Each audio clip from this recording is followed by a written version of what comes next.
March 13, 2019 was a historic day that will live in legends for the next 1,000 years. It is the day that Facebook died. The real question is, exactly who stopped Facebook cold in its tracks? Who made Mark Zuckerberg come rolling on his knees begging for mercy?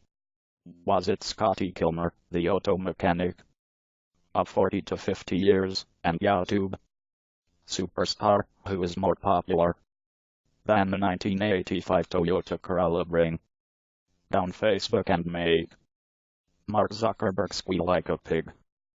Did Scotty Kilmer, with his infinite search engine optimization and marketing ability, pull the plug on the world's most popular website, Facebook?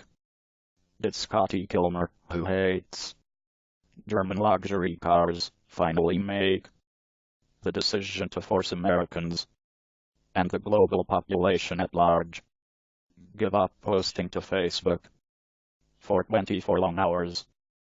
Scotty Kilmer is so popular that Anonymous discussed suspects at the sheer weight of internet discussion about taillight replacement and how to clean the window properly without smearing jammed up the gears at Facebook. Listeners are encouraged to do their own research